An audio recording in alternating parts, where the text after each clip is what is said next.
la violencia. Uy, cierto, ahí va.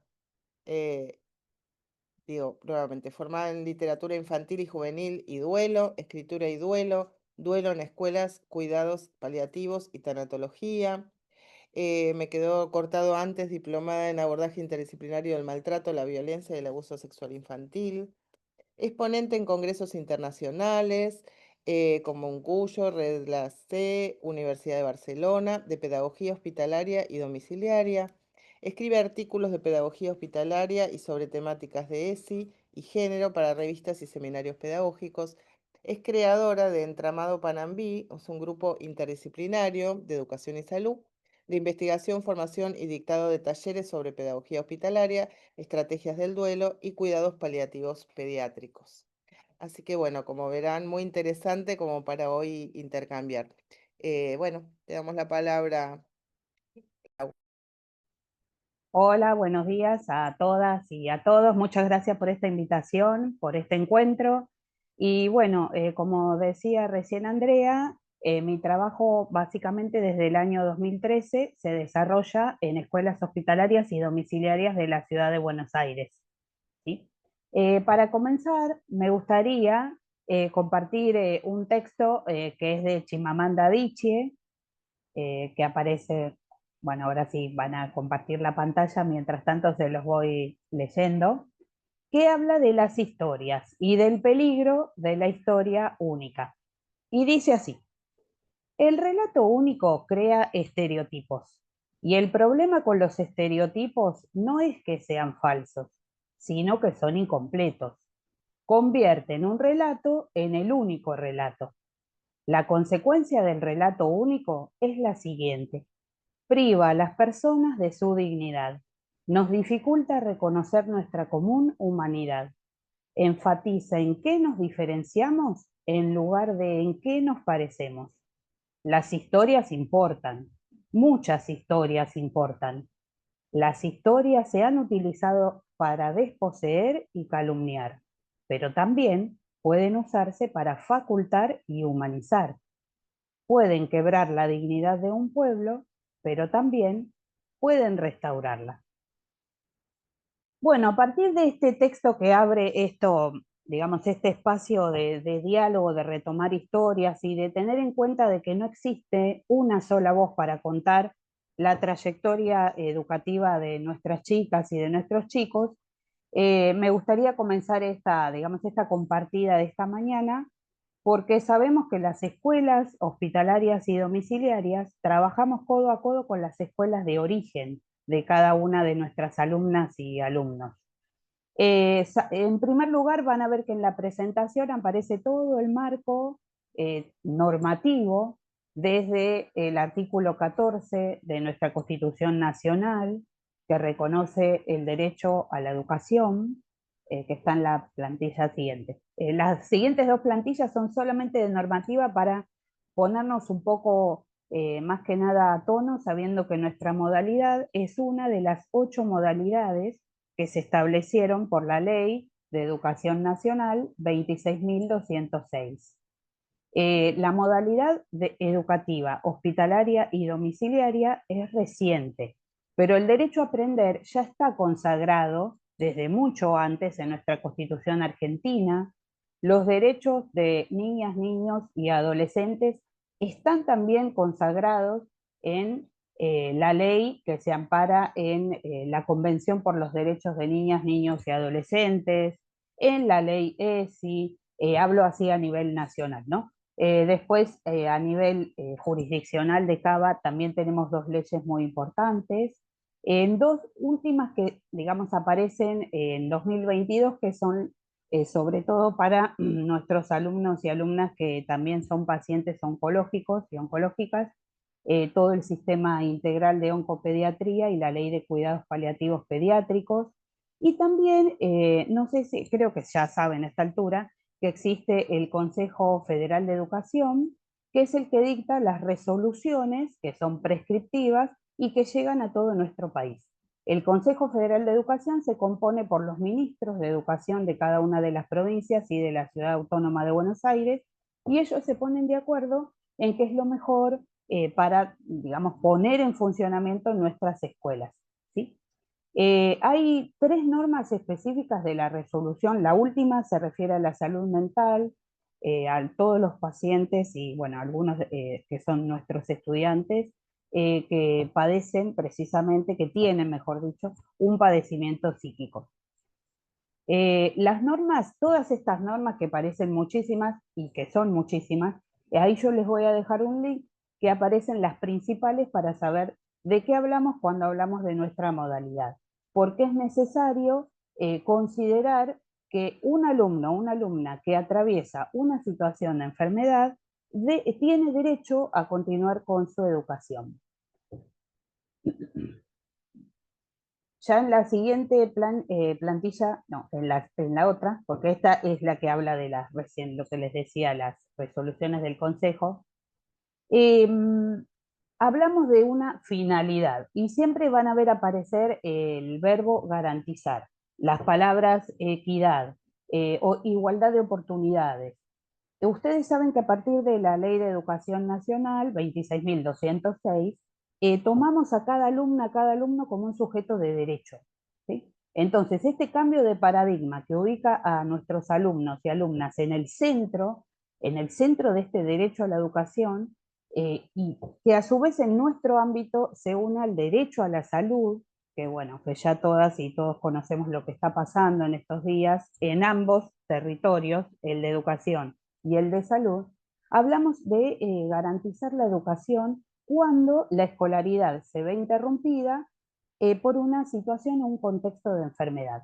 El alumno o la alumna es trasladado a un efector de salud y muchas veces, como pasa en Ciudad de Buenos Aires, que tenemos 3 hospitales de niños, uno en el Hospital Gutiérrez, otro en el Garrahan y otro en el Elizalde. En cada uno de estos hospitales hay escuelas hospitalarias, pero en muchos otros, algunos son clínicas privadas, otros son efectores de salud pública, se organizan dispositivos que están previstos por las escuelas domiciliarias. Las escuelas domiciliarias funcionan, al menos en Ciudad de Buenos Aires, hay 2 que se, digamos, dividen su ámbito de trabajo por la avenida Rivadavia. De Rivadavia al norte es la escuela domiciliaria número 1 y de Rivadavia al sur es la escuela domiciliaria número 2. En ambos casos, sea la educación hospitalaria o sea la educación domiciliaria, siempre hablamos de mantener, de articular las trayectorias escolares y educativas. Es decir, que se arma un trabajo que se hace con los equipos de conducción, con los equipos de trabajo docente, con los equipos interdisciplinarios, un trabajo de articulación con las escuelas de origen. Ingresa el niño, niña o adolescente, nos comunicamos con la escuela de origen. Bueno, en primer lugar a las familias les pedimos los datos sobre la escuela, en qué grado o año está. Hay digamos, un detalle que no siempre podemos pedir años o grados, porque las escuelas hospitalarias y domiciliarias también trabajan con bebés.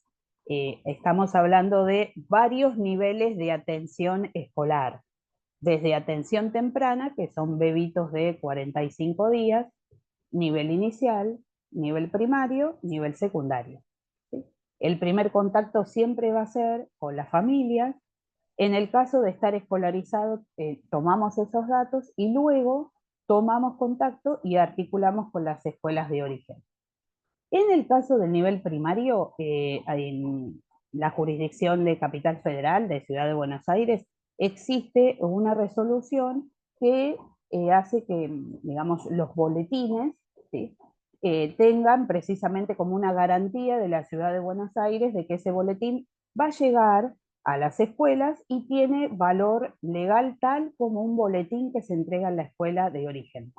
En el caso del nivel secundario, nosotros lo que armamos es un informe pedagógico que recibe cada escuela secundaria y ellos arbitran, digamos, los medios necesarios para o bien trasladar esas mismas calificaciones, sean conceptuales o numéricas, a los boletines que ellos mismos arman, o a veces, que es el menor de los casos, llevan a los alumnos a unas evaluaciones colegiadas o a unos trabajos prácticos integradores, ¿sí? Porque nuestros informes todavía no tienen una resolución ministerial.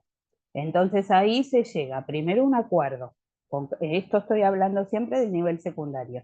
Se llega a un acuerdo entre partes, que viene a ser escuela de origen, escuela hospitalaria o domiciliaria. Y muchas veces trabajamos las tres en conjunto, porque en Ciudad de Buenos Aires, sobre todo, alumnas y alumnos que son del interior de nuestro país, por necesidad de sus tratamientos, que muchas veces digamos, se transforma de ser tratamientos en internación a ser tratamientos ambulatorios, pero necesitan quedarse en los alrededores de los hospitales, del hospital donde realizan el tratamiento. Entonces ahí se produce una doble articulación. La escuela hospitalaria le avisa a la escuela domiciliaria, sea la 1 o la 2, y a su vez le avisa a la escuela de origen, que va a intervenir una tercera escuela para continuar con esa trayectoria. Como ven, este es todo un trabajo bien artesanal, caso por caso muy específico, ¿sí? Para respetar este derecho del que hablábamos hace un ratito al comienzo de la charla. En la siguiente plantilla, si no me acuerdo mal, está la presentación, bueno, que les decía, eh, de aquí en Cava. Aquí, bueno, aquí no, allí porque yo vivo en provincia de Buenos Aires. Específicamente ahí tiene citados en la Ley de Educación Nacional, la LEN, esta famosa LEN, los dos artículos que se refieren especialmente a nuestra modalidad. Eh, Quizás se pregunten, ¿pero qué antes, no, antes del 2006 no había escuelas hospitalarias? La respuesta es sí, había. Pero ¿qué pasa? La Ley de Educación Nacional, digamos, eleva todo ese trabajo de años, porque la escuela hospitalaria más antigua es la del Gutiérrez, que está próxima a cumplir 80 años, a la categoría de modalidad. Y acá hago una parte porque como leyó al principio Andrea, este año compartiendo con otros países de Latinoamérica nuestras experiencias educativas, eh, nos pudimos dar cuenta de que en Argentina tenemos nuestro trabajo hospitalario y domiciliario elevado a la categoría de modalidad, es decir, que el Estado garantiza no solamente los recursos humanos, sino también que vuelve a reiterar el derecho a la educación para todas y todos los niños que están atravesando una situación de enfermedad, estas razones de salud de las que habla la ley, y por la cual se ven imposibilitados, es decir, no pueden asistir a sus escuelas de origen. ¿Sí? Ahí aparece escalafón A, esa palabra escalafón, escalafonario. Por una cuestión de presupuesto, en Ciudad de Buenos Aires, nuestra modalidad aparece dentro o aparece incluida en el área de educación especial, aunque la misma ley de educación nacional dice que la discapacidad se diferencia claramente de la enfermedad. Muchas veces nuestras alumnas, nuestros alumnos tienen discapacidades transitorias, ¿sí? Pero a niveles organizativos en Ciudad de Buenos Aires estamos todos juntos, divididos por escalafones. El escalafón A, precisamente, dentro de la educación especial, se ocupa de nuestra modalidad. Hasta el momento es así. En la siguiente plantilla van a ver como una especie de organización de estas tres escuelas de las que yo les hablaba. Cuando hablamos de escuela regular, hablamos de escuela común, que es el ámbito natural de los niños y de las niñas. La escuela hospitalaria y la educación domiciliaria son ámbitos, digamos, además de provisionales o temporarios, no son naturales para los niños y las niñas. Lo común es que vayan a las escuelas comunes, lo esperable, lo deseable.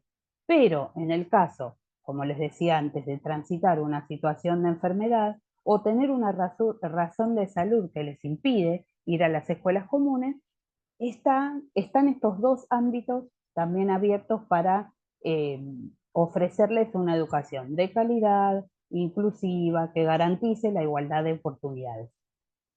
En la siguiente plantilla vamos a ver los pilares de las prácticas pedagógicas, ¿sí? Nuestras, de los y las docentes hospitalarias y domiciliarios, porque, digamos, estos 5 pilares son como un gran resumen de todo el trabajo que hacemos, que siempre la base va a ser la inclusión, porque también, además de estar prevista en la Ley de Educación Nacional, las tenemos una y otra vez que aparecen en las resoluciones del Consejo Federal de Educación, pero estos pilares no podrían darse si no se trabaja considerando la escuela como una comunidad de aprendizaje, no solamente para las alumnas y alumnos, sino también para los docentes y las docentes que trabajamos allí.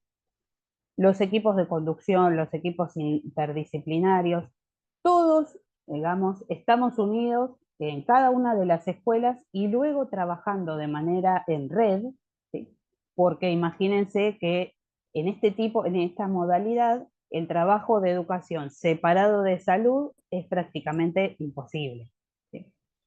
Entonces, estos 5 pilares se dan dentro de una, digamos, de una dinámica de las escuelas hospitalarias y domiciliarias que implican este trabajo en red que muchas veces tiene que ver con otros actores externos a las escuelas. Por ejemplo, en atención temprana, las profesoras, las docentes, trabajan con los bebés de 45 días a 3 años y luego quizás la misma situación de enfermedad hace que ese alumno, esa alumna, sea externada y deba continuar su tratamiento en alguna de las provincias de nuestro país. Ese trabajo de conexión, de, digamos, de comunicación con un nuevo equipo que va a atenderlo, lo hacen nuestras docentes. El trabajo de salud mental, por ejemplo, que yo llevo adelante, mejor dicho, con el equipo de salud mental que llevo adelante en el Hospital Gutiérrez para los alumnos y alumnas de nivel secundario, también implica, además del contacto con las escuelas de origen, el trabajo con los equipos de salud mental, sean de internación, sean de hospital de día o sea el equipo de psicopedagogas, también luego implica reuniones con los equipos de las escuelas de origen y también eso es como una tríada, los equipos de salud de cada uno de los lugares donde está la escuela de origen y donde viven nuestros alumnos y alumnas. Es decir, que, digamos, el accionar, por llamarlo de alguna manera, de las y los docentes de las escuelas hospitalarias y domiciliarias, excede, ya no digo aula porque no tenemos aulas, digamos, las clases son mayormente a pie de cama, ¿sí? O en los domicilios o en el dispositivo en el hospital del que les hablaba al principio. Es decir, que ya toda la gramática escolar de la escuela hospitalaria y domiciliaria no tiene nada que ver con la escuela común. El accionar tampoco, es como que vas sumando tareas que te forman a vos en tu rol. Cuando hablamos de la construcción del rol, también está incluida dentro de estos 5 pilares, por llamarlos de alguna manera, que sostienen las prácticas pedagógicas docentes dentro de las escuelas hospitalarias y domiciliarias. En la siguiente plantilla aparece un tema que es más que nada como para reflexionar a lo largo de estos años. Podríamos preguntarnos, ¿qué es lo hospitalario o a qué llamamos lo hospitalario en las escuelas hospitalarias y domiciliarias? Esto todavía, digamos, lo estamos construyendo, lo seguimos construyendo, seguimos aportando, porque lo hospitalario no se da solamente en las escuelas hospitalarias, también aparece en las domiciliarias y en las comunes. ¿De qué hablamos cuando hablamos de hospitalidad? Preferimos tomarlo nosotros como una cuestión también educativa porque hay una pedagogía de Jorge de la Rosa, entre muchas pedagogías a las que podemos adscribir, que es la pedagogía del encuentro. Esta pedagogía que da la bienvenida, que te dice a vos como estudiante, seas del nivel que seas, aquí sos bienvenida, aquí sos bienvenido para continuar tu escolaridad. Tené claro que tu trayectoria educativa, tu trayectoria escolar, no se va a cortar porque tuviste que abandonar tu provincia, tu escuela, dejar al resto de tus hermanitos, dejar la habitación donde dormías hasta ayer y ahora estás en otro lugar. No se corta con eso, sino que acá tiene una continuidad. Y el trabajo hospitalario, o tomando la hospitalidad como cuestión educativa, también tiene que ver con esto que les hablaba al principio leyéndoles el texto de Chimamanda. Todas las historias importan.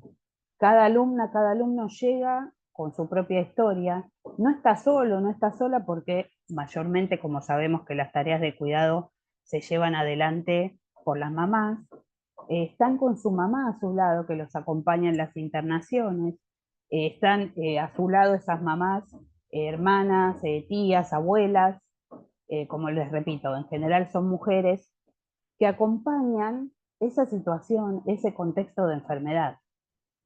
Nosotras tenemos en otra ley importantísima, la ley ESI, un eje que trabajamos bastante o muy en profundidad, que es el eje del cuidado de la salud y del cuerpo, que es importantísimo para incluir esta dimensión de la hospitalidad, del hospitalario, porque también vos tenés que estar dispuesta con una escucha activa de ese estudiante que está frente a vos atravesando una situación de dolor, que también viene con su historia personal, con su propia historia escolar.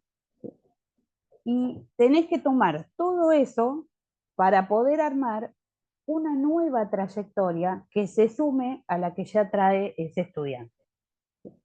Todo esto pasa en el contexto, sea hospitalario o domiciliario, de nuestras escuelas. Y este ítem de trabajar sobre un concepto amplio de salud es más que nada porque nosotras tenemos muy en claro que no somos médicas, no somos psicólogas, no somos psicopedagogas, no somos trabajadoras sociales, somos docentes, tenemos otros saberes profesionales. Pero también sabemos que nos seguimos formando, porque el paradigma del aprendizaje para toda la vida también nos incluye a nosotras. ¿Sí? Tenés que tener una especie de compromiso extra que no te lo enseñan en el profesorado cuando estudias los 4 años, o 5, los años que estudies, quiero decir, y lo vas aprendiendo en este recorrer los pasillos, ir a pie de cama a dar las clases, ir a los domicilios a dar tus clases. ¿Sí? Toda esa experiencia constituye también saberes pedagógicos situados. Estamos en trabajo, como leía al principio Andrea, Entramado Panambí surge, que es un colectivo docente a esta altura, surge con esto de, bueno, ¿qué hacemos con nuestras prácticas docentes, con nuestros saberes pedagógicos de años, y no por hacernos las Matusalén, sino porque, digamos, en los hospitales como cada año de trabajo vale por 10, pasan tantas cosas que vos necesitas llevar un registro de cómo trabajaste una misma temática hace 15 años, hace 5 años, hace 10 años, el año pasado, este año, porque también todo esto de lo cultural, lo psicológico, intersecciona, ¿sí?, esta situación o este contexto de enfermedad que nuestras alumnas y alumnos atraviesan.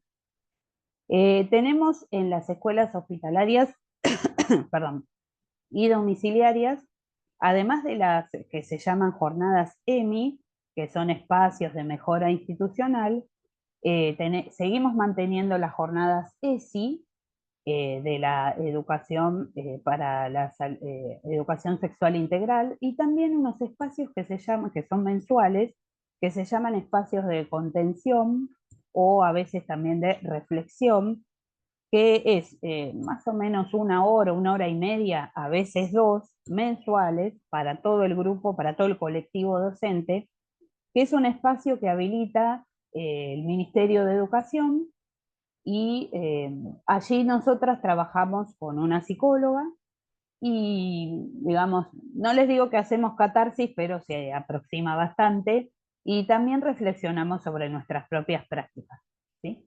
O sea que cuando les decía, somos una comunidad compasiva, como les gusta hablar algunos autores que se dedican a los cuidados paliativos, de aprendizaje.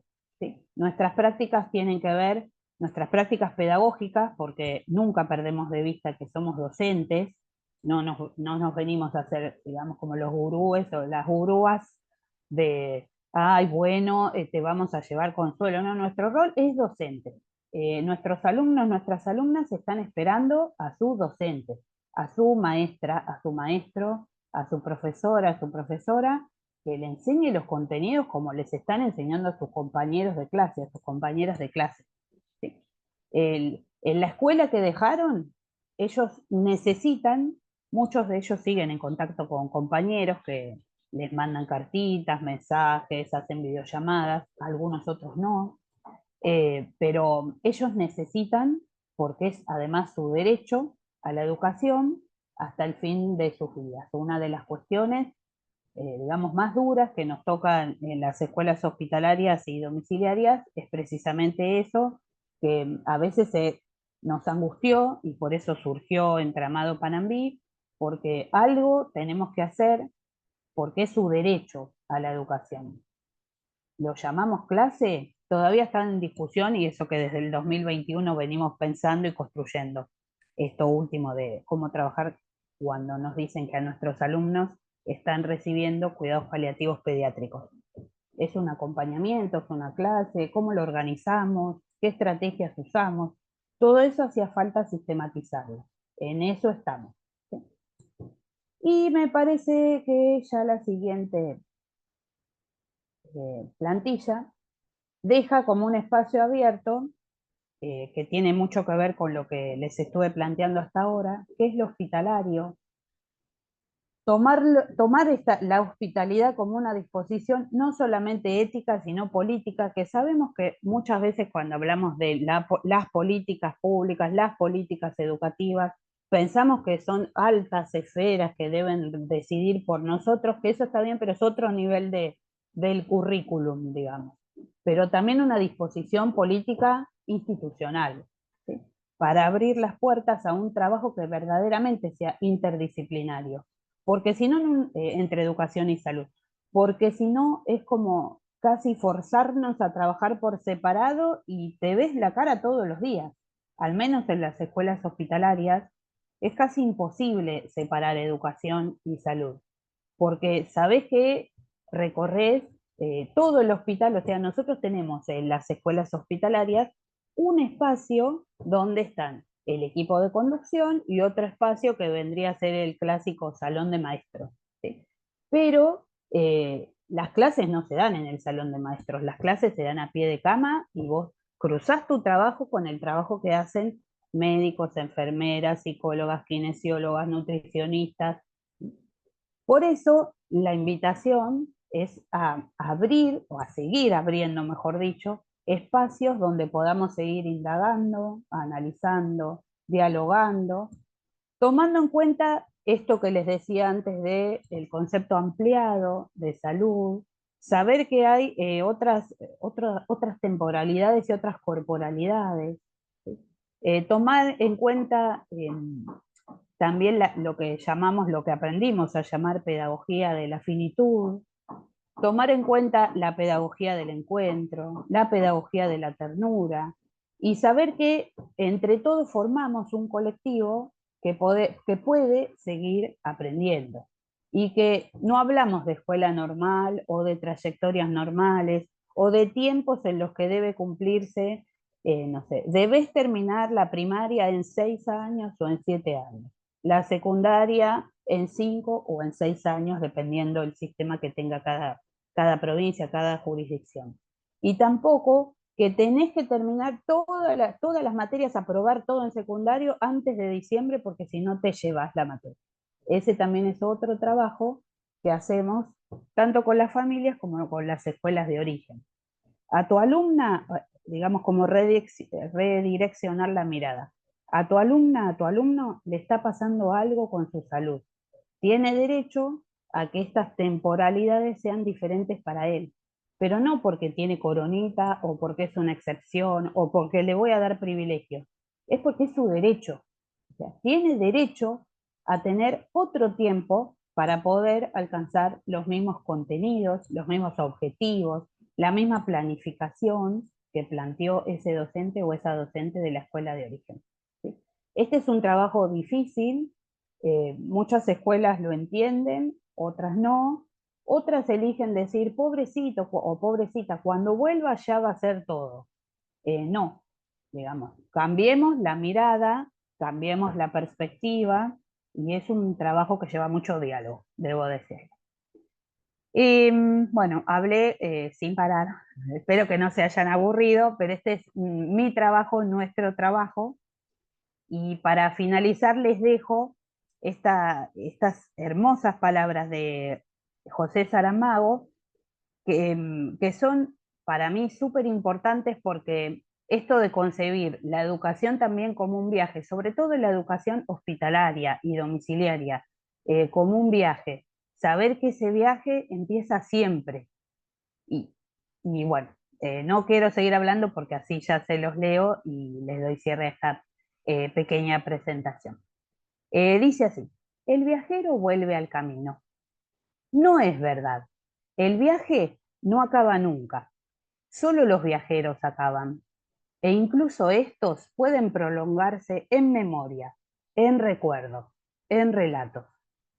Cuando el viajero se sentó en la arena de la playa y dijo, no hay nada más que ver, sabía que no era así.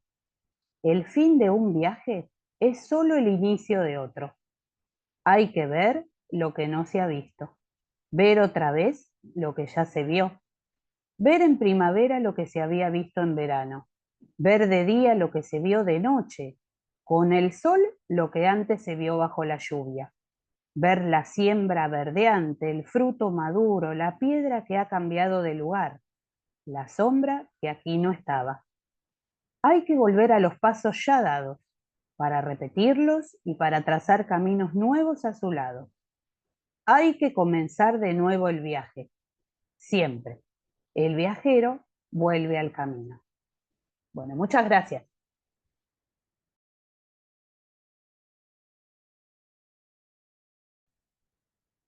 Gracias, Laura. A ver, dejamos de compartir ahí así nos vemos todos.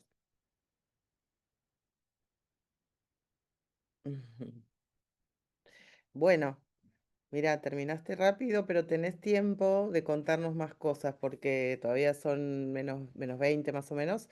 Y nos quedábamos pensando acá con algunas colegas esto de poder escucharte en también experiencias que nos quieras contar, situaciones vividas, porque es muy tan diferente por ahí de lo que algunos de nosotros hacemos. A ver, tan diferente y tan parecido a veces, ¿no? Porque vos hablabas del espacio de encuentro entre docentes.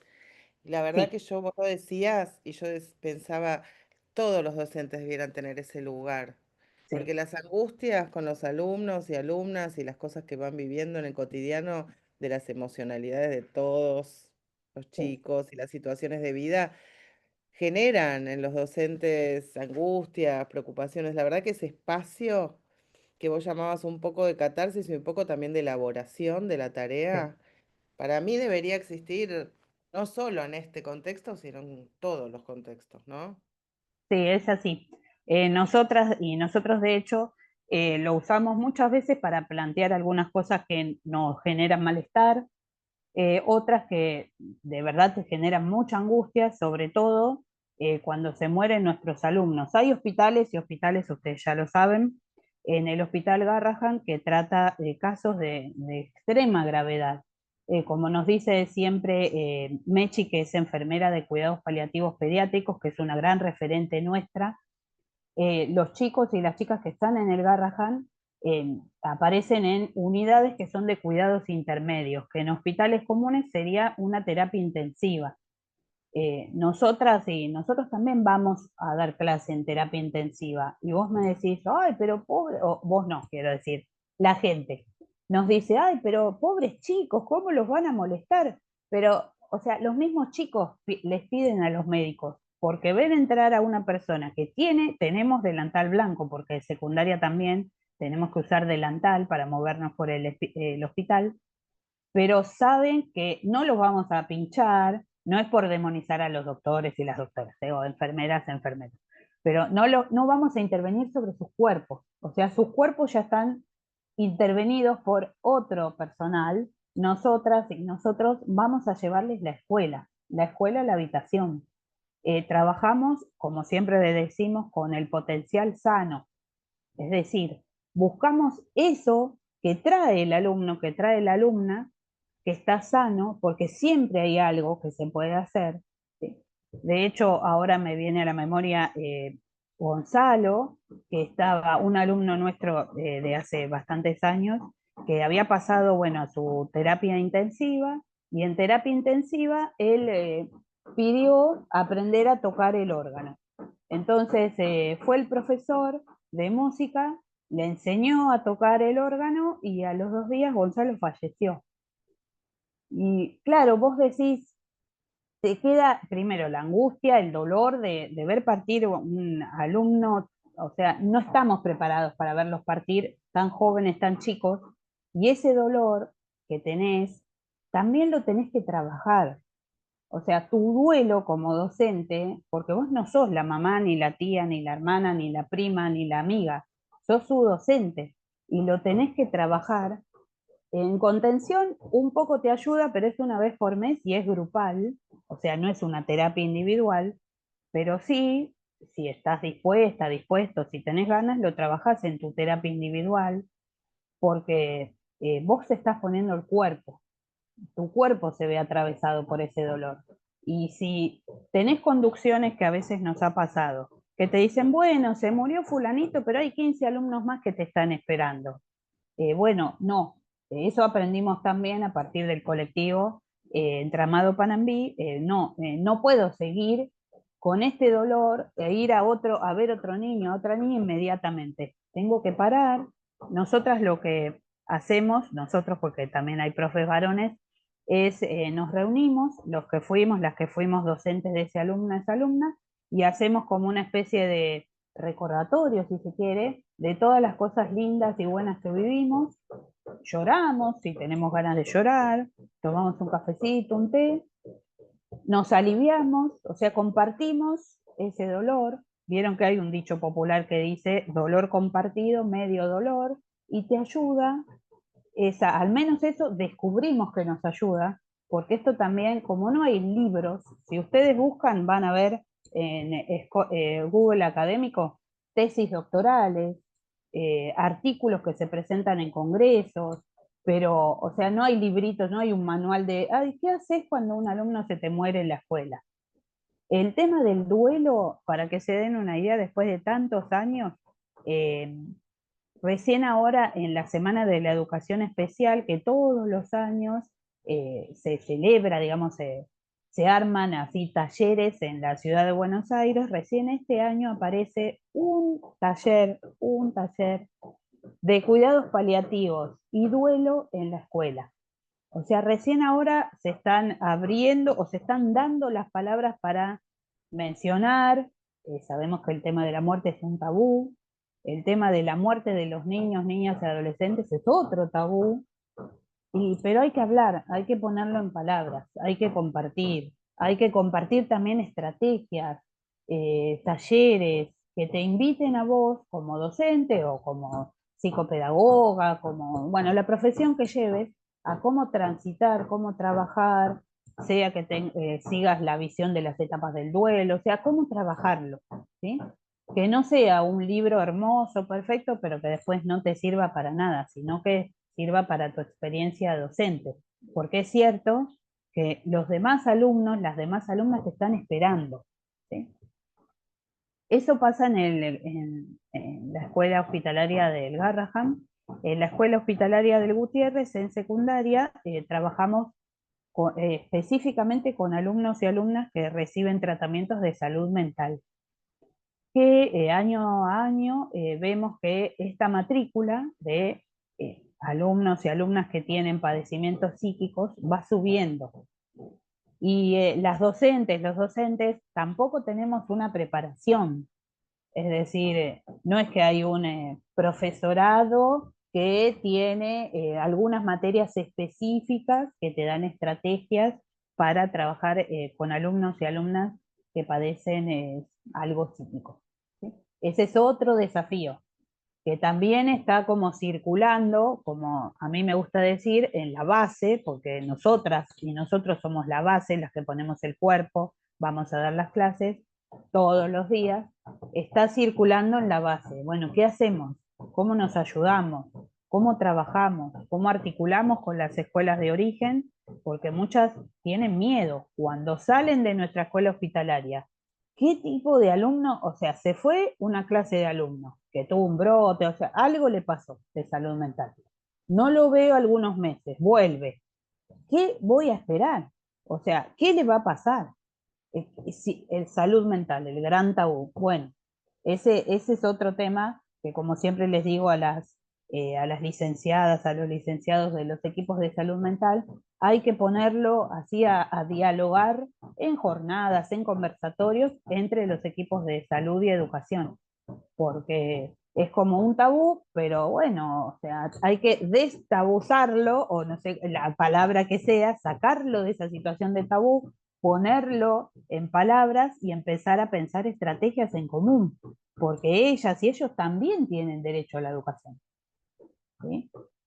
O sea, es todo un tema de compromiso, de acción. Ya sabemos que estamos todos por la situación social de dolor que estamos pasando, todo lo que estamos pasando a nivel social como argentinos, como argentinas, es duro, pero, o sea, es el mundo de estas y estos niños, niñas y adolescentes, ¿sí? Algo siempre se puede hacer. Bueno, está abierto al intercambio, ¿eh? Quien quiera comentar o preguntar o lo que fuera. Ahí había un par de comentarios en el chat respecto de que conecta a los chicos a ver, espera que te lo leo tal cual. Es algo que los conecta con la vida y con una vida más allá de la enfermedad y con el deseo, decían Gabriela y Bárbara.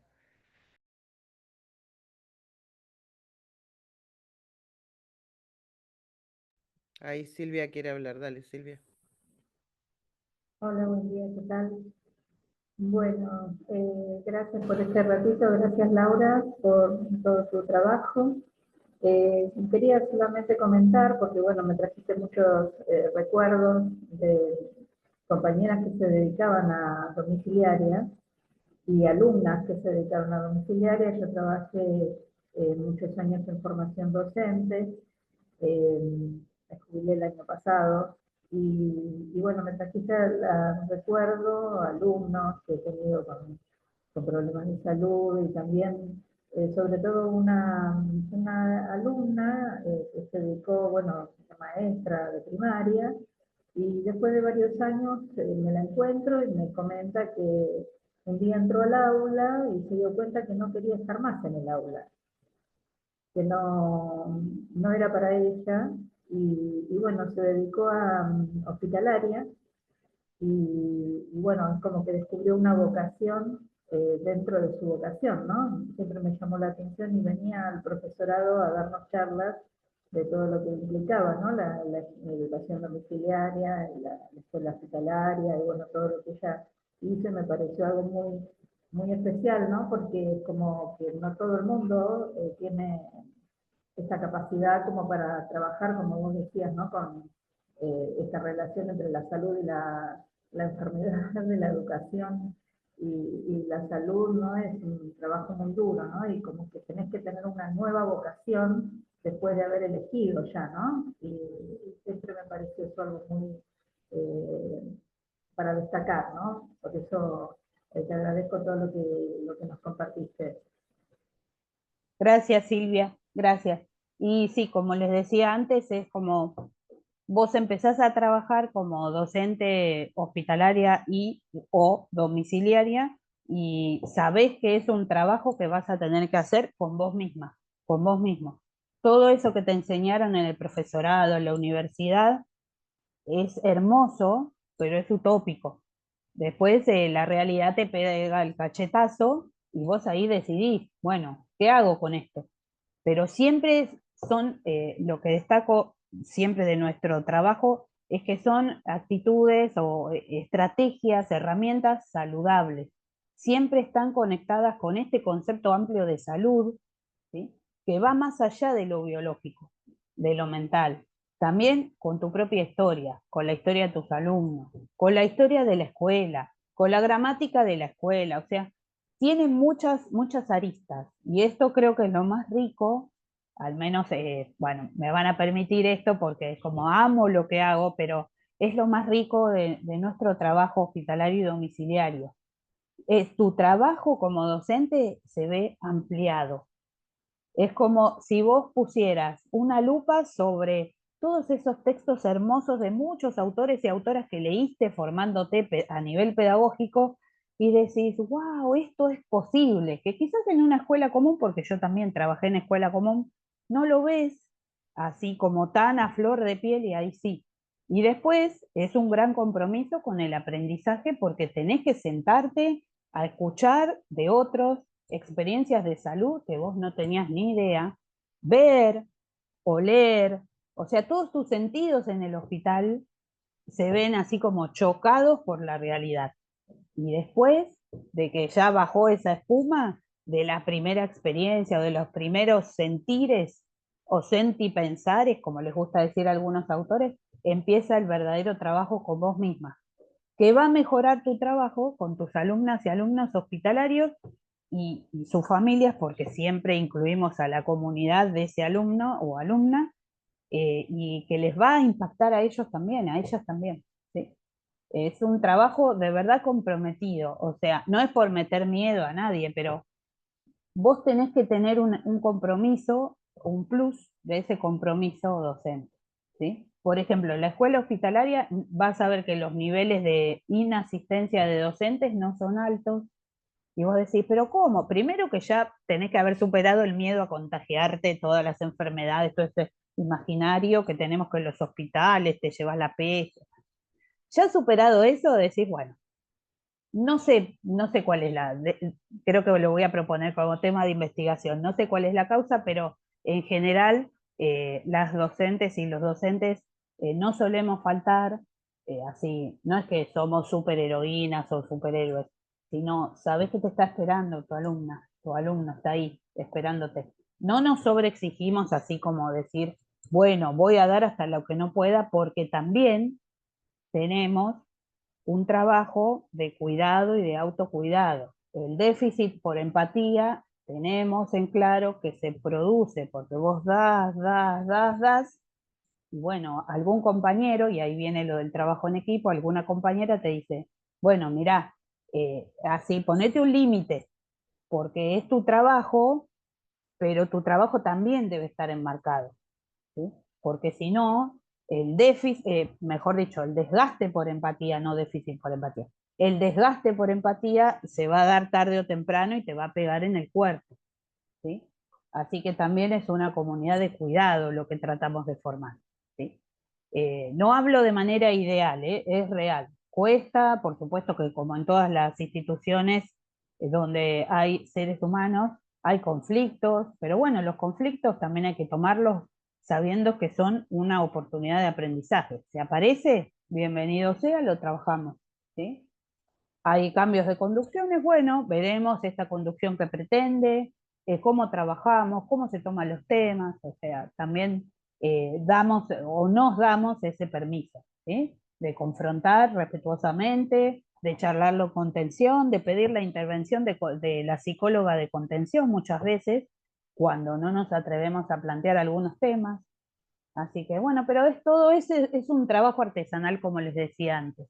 Y, perdón, Silvia, otra compañera pregunta, Gabriela, si solamente es para los alumnos de gestión estatal. No, no, eso es para todas las escuelas que forman parte del sistema educativo, sean de gestión estatal o de gestión privada. El servicio domiciliario y hospitalario. Me olvidé decirles que es bueno, creo que igual lo dije, para todas las provincias.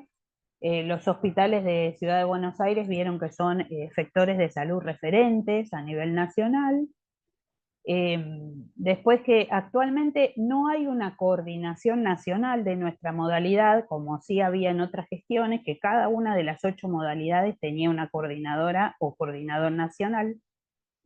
Actualmente hay una sola coordinación nacional para las 8 modalidades. Bueno, ¿qué decirles? Así que no tenemos referentes provinciales como sí hubo en otra época que se armaba una planilla Excel. Entonces, cuando había dificultades, porque bueno, ya todas conocemos que hay escuelas rurales, escuelas perdidas, no perdidas en el sentido de que se perdieron, sino muy lejanas, muy alejadas de cualquier medio de comunicación. Entonces esa referente provincial o ese referente provincial hacía, digamos, como de articulador entre la escuela hospitalaria o domiciliaria y la escuela de origen de la provincia de la que fuera originario el alumno o la alumna. Eso actualmente no existe. La última jornada, que fue este fin de semana, estuvimos precisamente hablando de eso, de la necesidad de que armemos los que nos conocemos, aunque sean las que nos conocemos, de una red provincial, nacional, para estar comunicados, ¿sí? Porque si no, se atomiza todo y no se sabe. Las escuelas a veces los emails funcionan, pero como no tienen red de Wi-Fi, si no tenés un contacto telefónico del directivo, es muy difícil comunicarse con algunas escuelas de origen. ¿Sí? Ahí hay otra pregunta, Laura, en el chat. Si se pregunta sobre tema de evaluación y acreditación, teniendo en cuenta que ese alumno vuelva ojalá a su escuela. Sí. El tema de la evaluación en la escuela hospitalaria y en la domiciliaria se realizan las evaluaciones, no se toman exámenes porque sabemos que eso provoca una situación de nervios y de estrés a los alumnos, a las alumnas, así que la evaluación siempre es de proceso. Se trabaja en proyectos, vieron que figuraba como uno de los pilares. Los alumnos y las alumnas participan de los proyectos que tienen las propias escuelas hospitalarias y domiciliarias, siguiendo la agenda educativa de Ciudad de Buenos Aires. Y la acreditación, como les decía hace un rato, el nivel primario tiene acreditación en los boletines, o sea, eso tiene una resolución ministerial. El nivel secundario no. Entonces, enviamos un informe pedagógico y la escuela de origen, tiene, digamos, la potestad de tomar esas notas, esas calificaciones que nosotros enviamos después de haber evaluado a la alumna, al alumno, que en general es lo que hacen, porque como ellos, teniendo tantos alumnos, en general no tienen otras notas, otras calificaciones de referencia. Entonces suelen transcribir las notas, las calificaciones que nosotros les enviamos en los informes pedagógicos al boletín que ellos entregan. Después está el tema de qué pasa con las materias que los alumnos, las alumnas no cursan en la escuela hospitalaria. Eso es potestad de cada escuela de origen. Por ejemplo, el alumno o la alumna está inscrita en una escuela técnica. En la escuela hospitalaria o en la domiciliaria no hay taller de carpintería, por decir. A fin de año, muchas escuelas lo que hacen es un trabajo integrador. Una vez que el alumno se puede reintegrar a su escuela de origen, o al año siguiente le arman un proyecto personalizado para esos espacios que no pudo cursar o que no pudo acreditar durante el año.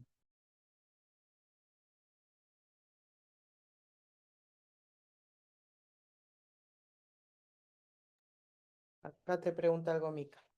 Hola Laura, ¿cómo estás? Hola, Hola, buen día. Micaela, presidente de la sede.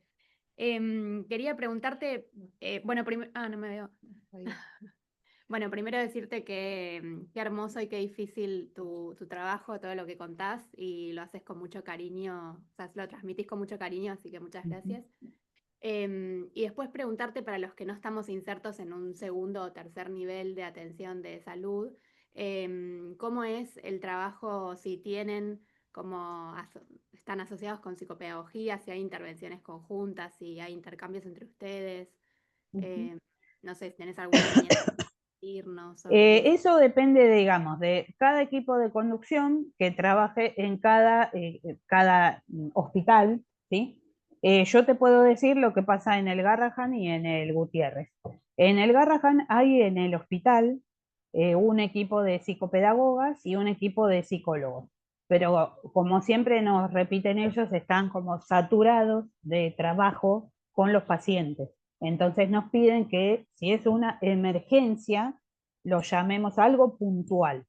pero las puertas están abiertas, por supuesto. Lo que pasa es que la Escuela del Garrahan no tiene equipo interdisciplinario. No tiene, ¿a qué le llamamos en educación equipo interdisciplinario? Es un equipo que está formado por una trabajadora social, una psicopedagoga, una psicóloga.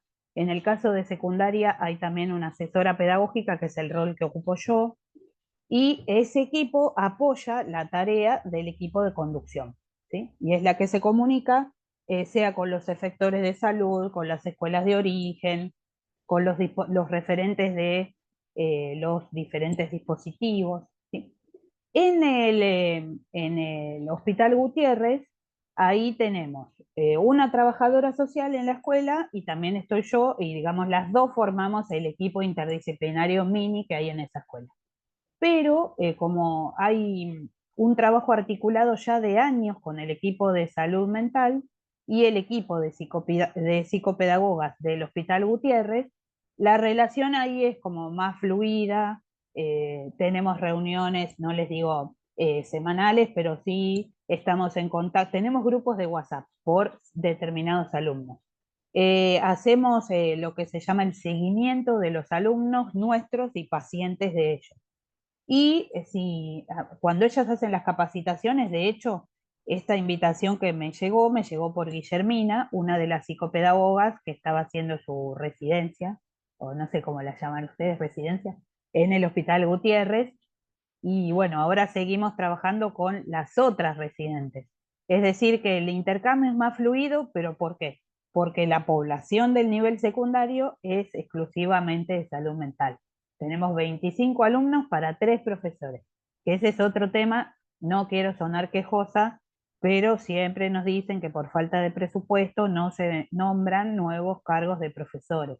Y los niveles secundarios de las escuelas hospitalarias y domiciliarias quedan chicos, o sea, hacen falta nuevos nombramientos para la cantidad de chicos y chicas que están en situación de enfermedad, sea física o sea mental.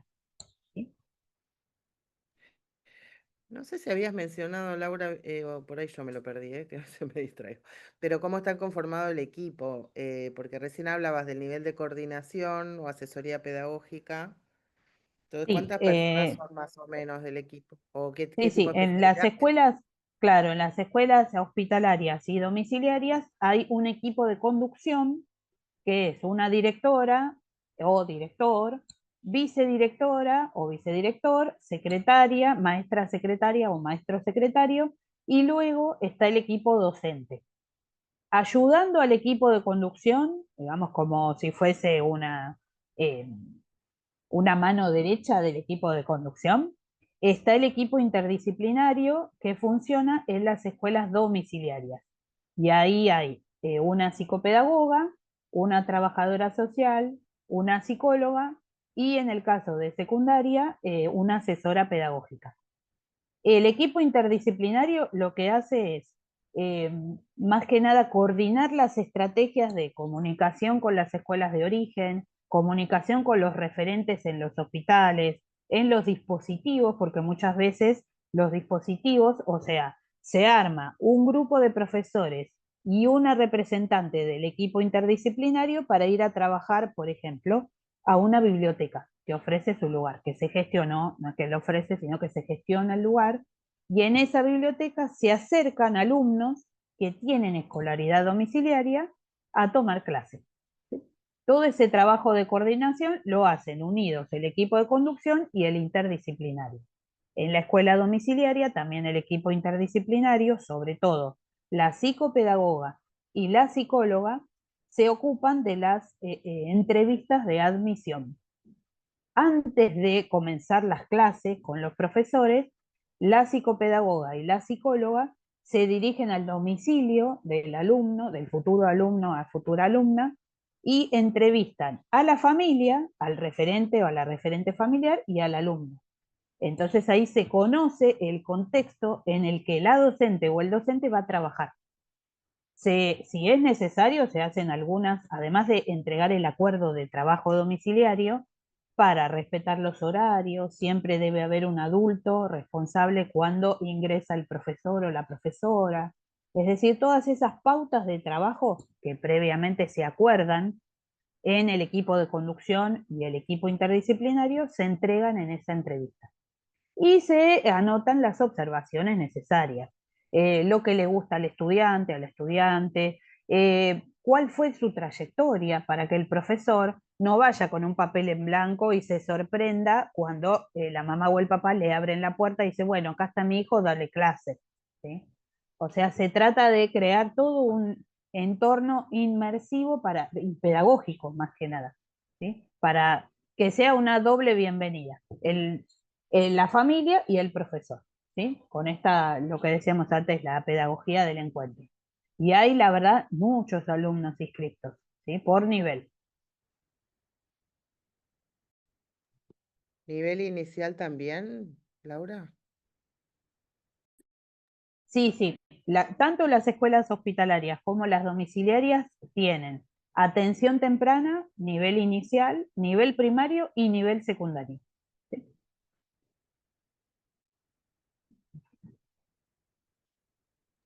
Ahí pusieron un comentario, no sé si Sí. lo ves. Sí, es la número 8, que es la domiciliaria número 8, y depende de otro escalafón, por eso no la puse en el escalafón A, porque esa sí es de la modalidad especial. ¿Sí? A nosotros cuando nos llegan, vieron que está el paradigma de la inclusión plena. Entonces, a veces pasa que muchos alumnos de secundaria están en escuelas especiales. Entonces, se trabaja de manera conjunta con la escuela domiciliaria número 8. ¿Sí? Digamos, esos acuerdos los hacen los equipos de conducción, digamos, de directora o director a directora. ¿Mm?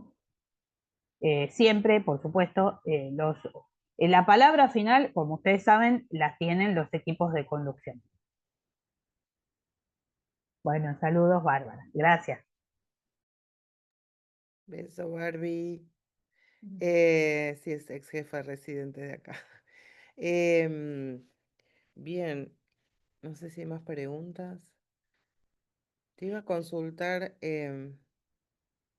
ustedes la frecuencia con que ven a cada alumno, alumna, ¿cómo se organiza? O sea, ¿tienen algo pautado o lo ven de acuerdo al cuadro clínico también de ese niño o Eh, niña?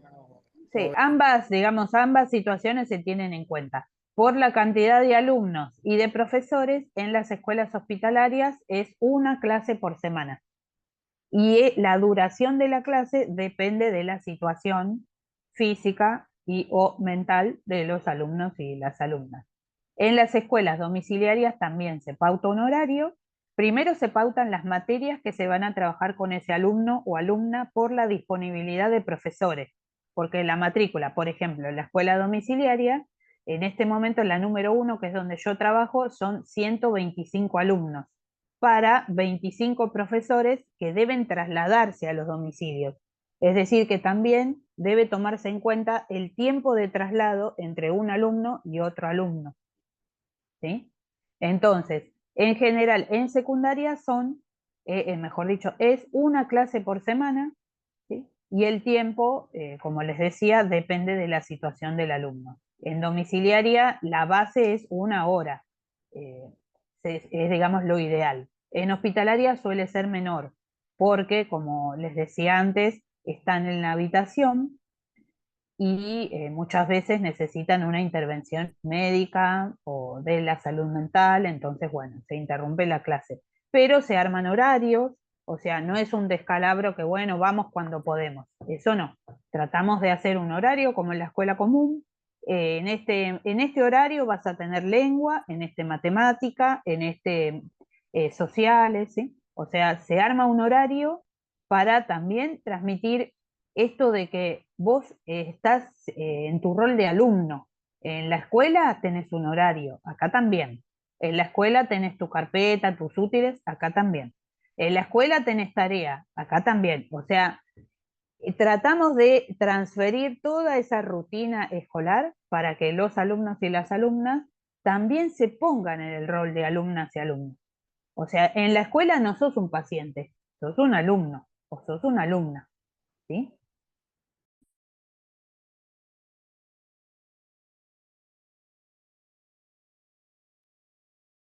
A ver, ahí hay preguntas en el chat. ¿Qué es lo que determina que el docente vaya al domicilio o lo atienda en un dispositivo como la biblioteca que mencionaste? Y en ese dispositivo la atención es individual o grupal. Sí, empiezo por la última. La atención siempre es personalizada. Sea que haya en la biblioteca 5 alumnos, el profesor, la profesora le va a explicar el tema que la escuela de origen mandó para esa o ese alumno. ¿Sí? La atención siempre es personalizada. ¿Y qué es lo que determina el certificado médico? Siempre para la inscripción en escuelas domiciliarias se solicita un certificado médico donde debe estar pautado el tiempo estimado de tratamiento. Además del diagnóstico, muchas veces como es información reservada de la familia, no lo dan, pero bueno, como mínimo un tiempo estimado de tratamiento. En la escuela hospitalaria no se pide certificado médico, por supuesto, porque ya está internado, así que muchas veces se acercan o llaman los doctores y piden para que vayamos a ver tal o cual alumno o alumna. A veces son las familias, a veces son nuestras mismas colegas docentes, porque, digamos, nivel primario y nivel secundario trabaja de manera diferente. A nivel primario se le asigna un sector a cada docente para que trabaje con todos esos alumnos. El nivel secundario tiene todo el hospital y los alumnos, las alumnas nos van llegando, como les decía, sea por el personal de salud, por las familias, por otras colegas que dicen, mira, al lado de mi alumno hay un adolescente que necesita escuela. Solemos necesitar, digamos, que se queden como mínimo una semana internados para poder comunicarnos con las escuelas de origen, si es necesario que nos manden los programas, los contenidos priorizados, las actividades que los profesores o las profesoras prepararon para él o para ella, pero siempre tomamos en conocimiento y ya arrancamos con una actividad de diagnóstico, ¿sí? Tratamos de cubrir la mayoría del hospital, pero bueno, sabemos que es imposible porque, por ejemplo, en el Hospital Garrahan somos 7 profesores para todo el hospital de secundaria. En el Gutiérrez 3. Y ahí son específicamente de salud mental con derivación del equipo de salud mental. Sí, es más acotado ese trabajo, pero igual son 25 alumnos para 3 profesores. ¿Y por qué solo los de salud mental? ¿No hay otros chicos internados por otras patologías?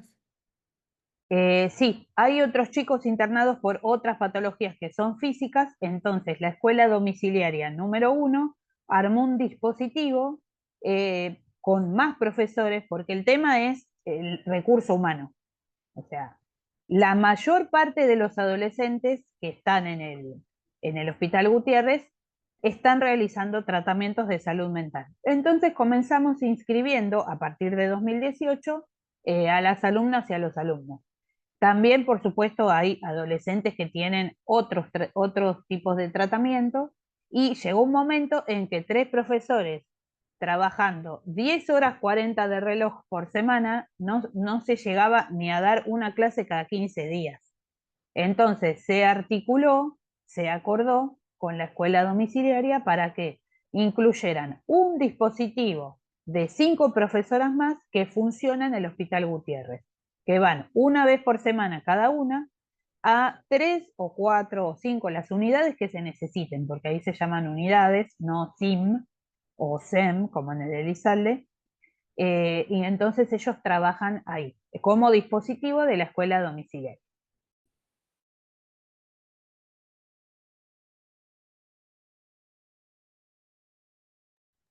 La derivación a la escuela domiciliaria la puede hacer la escuela de origen. Pasa así, el niño o niña adolescente para ser inscripto en escuela domiciliaria debe tener domicilio en Ciudad de Buenos Aires. ¿Existen escuelas domiciliarias en el resto del país? Sí, por supuesto. Algunas veces se llaman escuelas domiciliarias, como por ejemplo en la provincia de Buenos Aires, que dependen de las escuelas de educación especial, las EEE. En el resto del país se divide. Algunos funcionan como escuelas y otras como dispositivos. Es decir, que la modalidad hospitalaria y domiciliaria en el resto del país no funciona igual que en Ciudad de Buenos Aires. Por eso vieron que la presentación era específica de la Ciudad de Buenos Aires, porque no es lo general para todo el país. Como es una modalidad que está prescripta por una ley nacional, es deber del Estado asignar un monto de dinero para contratar, digamos, los servicios profesionales de docentes que puedan atender a los niños, niñas y adolescentes que atraviesan situaciones de enfermedad. Entonces, en algunas provincias tenés escuelas hospitalarias que funcionan en hospitales de niños y a veces en hospitales generales. A veces tenés ese monto de dinero que lo administra la ministra o el ministro de Educación provincial, o pone algún coordinador o coordinadora a cargo, y con ese dinero que le dan contrata a profesores para que vayan a domicilio, ¿sí? Por ejemplo, este fin de semana nos enteramos que en San Luis, en toda la provincia de San Luis, hay toda la provincia de San Luis, hay solamente 2 docentes hospitalarios domiciliarios. Preguntémonos cómo 2 personas, teniendo 20 horas semanales, pueden recorrer toda una provincia y ver a todos los chicos y las chicas enfermos, en situación de enfermedad.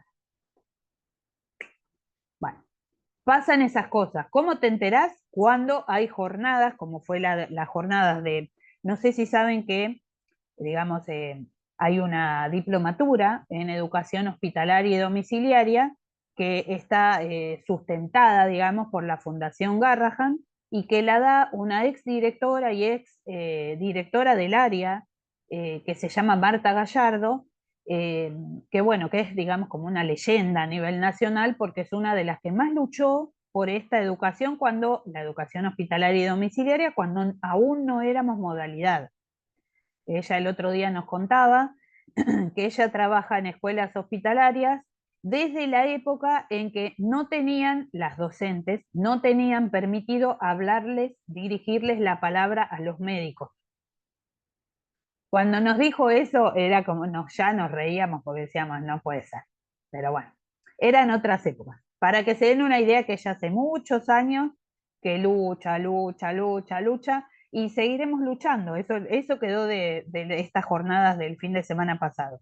Porque, bueno, ante la avanzada de recortes, no quiero hablar de política ni nada, pero ante la avanzada de lo que está pasando, bueno, la que nos queda es seguir luchando por seguir siendo una modalidad, por seguir abriendo espacios, aunque no tengamos referentes provinciales, las que trabajamos en la base seguimos trabajando. O sea, te quedaste sin referente provincial, pero vos seguís trabajando porque chicas y chicos en situación de enfermedad hay, hubo, esperemos que cada vez haya menos, pero digamos el compromiso está, ¿sí? Lo que no hay mucho es mucho presupuesto, como les digo, en algunas provincias trata de invisibilizar este trabajo o de, bueno, lo hacen de corazón, lo hacen como un voluntariado, como sabemos que existe en otros países de Latinoamérica, pero, o sea, no, nuestro trabajo es profesional, no es lo hago porque me queda 1 hora libre por semana y voy a ejercer un voluntariado, ¿sí? Eso no lo podemos permitir. Mira, ahí preguntaban si la escuela de origen no pide domiciliario, el alumno pierde la escolaridad. Entiendo, vos Sí, habías eso de dicho los antes 30 días, claro, los eso. 30 días aparece en la ley, pero en la práctica, como las internaciones, sobre todo después del COVID, las internaciones hospitalarias cada vez son más cortas, ¿sí? Entonces, se evalúa, por ejemplo, un alumno oncológico, sabés que va a tener que volver al hospital para su tratamiento de quimioterapia, para sus rayos, si es que hay una eventual complicación. Por supuesto que lo inscribís y avisás inmediatamente a su escuela, porque muchas veces en esta urgencia las familias se olvidan, que ese es un dato que siempre recabo, avisar, en la escuela saben que está internado. Y claro, lo último que se te va a ocurrir mientras estás preocupada atendiendo a tu hijo es, ay, tengo que avisar a la escuela que va a faltar unos días. Bueno, por email, todo formal, se indica a la escuela, sin dar detalles ni del tratamiento, nunca jamás el diagnóstico, porque eso sabemos que es información reservada del niño, niña, adolescente y su familia, pero sí indicar que va a estar en tratamiento internado en tal o cual hospital, ¿sí? No se espera los 30 días, por supuesto, no es que, aparte porque los mismos médicos, médicas, no te saben decir, se va a quedar 34 días y posible, no. Te dicen, bueno, el tratamiento empieza ahora, aproximadamente se quedará 1 mes, 3 meses, 6 meses, y luego vamos viendo sobre la marcha si es más el tiempo que va a estar con tratamiento ambulatorio, nos comunicamos con la escuela domiciliaria que le corresponde. Si va a estar más internado que sea su domicilio, sea el hotel o departamento en el que se hospedan, porque son del interior del país, entonces ahí, por supuesto, queda inscrito en la escuela hospitalaria. ¿Y tienen también modalidad virtual, Laura, o solo presencial? En algunos casos, digamos, la preferencia es que sea presencial, pero en algunos casos, que a veces la familia, por, como les decía, las mismas cuestiones del tratamiento, están en el hospital para hacer un control y no saben cuántas horas se van a quedar. Para no quedar sin clase, se cambia la clase de ser presencial a virtual. Dentro del hospital, por supuesto, siempre presencial. En el hospital Gutiérrez muchas veces algunas alumnas, como ellas están externadas, algunas de ellas, algunos de ellos, entonces se organizan clases virtuales, más que nada porque algunos viven en provincia y para no gastar tanto dinero en solamente ir al hospital para tomar la clase, ¿sí? Entonces se organizan es como un sistema híbrido. Gracias a todo lo que es, digamos, todo lo que empezamos a implementar a partir de la pandemia, se suman también los dispositivos electrónicos, las videollamadas, el Meet, pero se prefiere la presencialidad.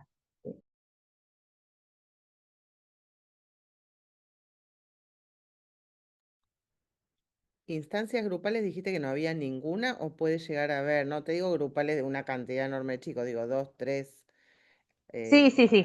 algo que apunta a la socialización, digo un poco. Eso sí, sobre todo en el Hospital Gutiérrez, ahí sí tenemos no les puedo decir aula hospitalaria porque es un espacio prestado por Hospital de Día, del equipo de salud mental, que nos presta un aula donde 2 veces por semana, o a veces 3, porque también se ofrecen talleres de arte y de música, y ahí sí hay, digamos, socialización.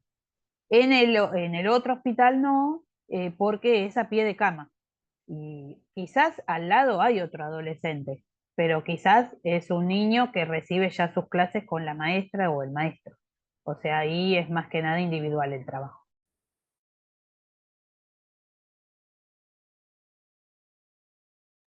Bueno, ya nos quedan muy poquitos minutos, así que Ujú. aprovechen a Laura, quienes quieran saber algo más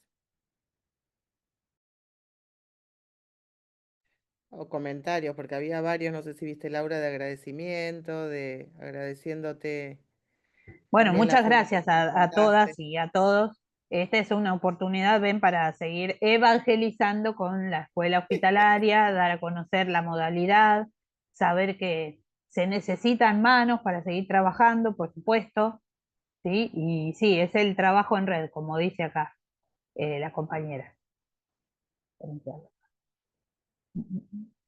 Sí, ver, ahí. visibilizando, tal cual. Excelente encuentro visibilizando el trabajo en red de la escuela domiciliaria, docentes de lujo, recordé todos los hermosos momentos del verdadero trabajo interdisciplinario entre las modalidades. Ujú. Y Sí, eso me es hiciste, como, no tenemos que bajar los brazos, pero real, ya sé que parece una frase trillada, o sea, está dura la realidad, pero, o sea, sigamos trabajando, porque las que estamos en la base somos las mismas personas, ¿sí? Los de las altas esferas, bueno, no saben lo que estamos haciendo, nosotras sí, y sabemos cómo tenemos que hacer el trabajo. Y el trabajo interdisciplinario es importantísimo. No solo salud y educación, sino también digamos, los diferentes grupos, como dice acá, de modalidades, de trabajos de especial con la hospitalaria, de común con especial y hospitalaria. O sea, ese trabajo no se tiene que desarticular, al contrario, tenemos que seguir sumando. Sí, Gabriela dice, sí, una pionera. Y sigue trabajando, Marta Gallardo. Sí, sí. Tiene su libro, eh, tiene apoyo, porque al principio cuando leía mi presentación Andrea, mencionó a Red LACE, que es la Red Latinoamericana de la Educación Hospitalaria y Domiciliaria. Bueno, la fundó Silvia Riquelme Acuña, que es chilena, y ella, bueno, por una situación personal, su hija atravesó una situación de enfermedad y recibió clases con maestras y maestros hospitalarios. Después, lamentablemente, su hija falleció, ella funda precisamente la Fundación Carolina Labra Riquelme y se dedica a promover y, digamos, llevar o visibilizar la situación de las escuelas, de las aulas hospitalarias y domiciliarias en Latinoamérica. Y también logró contactarse con aulas hospitalarias de España. Es decir, que una vez por año o cada 2 años se hacen encuentros internacionales de los que yo participo llevando nuestras experiencias, o sea, contando, no les digo que voy de referente de Argentina porque eso es mentira, pero sí contando de Buenos Aires lo que hacemos. Sin chamullo, o sea, contás lo que haces, sin inventar, enmarcándolo siempre desde los derechos, dándole el marco que corresponde y contando los proyectos en los que estás trabajando, ¿sí? Y es maravilloso ver cómo desde las investigaciones educativas que se llevan en otros países, las aulas hospitalarias que en algunos países te cuentan que se sostienen por el trabajo de los voluntarios, y ahí te dan ganas de llorar porque el rol de los docentes, entonces, ¿dónde queda? Bueno, otros países, hay como un ranking de países, si sos modalidad, si no sos modalidad, si el Estado te apoya, si el Estado no te apoya, si dependés de privados. Claro, se te abre todo un campo que decís, bueno, acá tenemos una ley de educación nacional que establece que somos una modalidad transversal. El ideal es poder trabajar con las escuelas de todo el país. Es una utopía. Pero bueno, grupos de WhatsApp de todo el país no hay. O sea, todavía falta mucho por hacer. Pero eso también es el encanto del compromiso. Sabés que tenés mucho para hacer y sabés que se puede hacer. ¿Sí? Bien, bueno, me haces pensar en un aspecto que me parece recontra importante por lo menos en la clínica Psicopé, sin duda, y creo que lo traes vos a la mesa, que es el trabajo profesional, y cómo hay que poder correr la lástima, la pena por el otro, el dolor por lo que el otro pasa, correrlo de ahí, porque desde ahí no puedes ayudar. O sea, si uno entra en esa vertiente, realmente no puede tomar como la distancia necesaria para realmente ofrecer un trabajo verdadero, ¿no? Con el otro en este caso, enseñanza-aprendizaje. En nuestro caso muchas veces tiene que ver con promover aprendizajes posibles, pero bueno, obviamente nos conmueven las historias. Es muy difícil que no te conmueva, pero ese me parece que es el trabajo que tenemos que hacer como profesionales, de no quedarnos ahí en la conmoción o en la pena y en la lástima, sino, bueno, vamos a trabajar con eso, ¿sí? Nada, me Es quedaba así. pensando así como reflexión. Bueno, vamos a tener que ir cerrando la clase, no sé algo más, pero bueno, Laura, hermosa clase, muy conmovedora también. Muchas Eh, gracias, muchas gracias. Así que bueno, te agradecemos mucho que nos hayas dedicado tu tiempo. Gracias.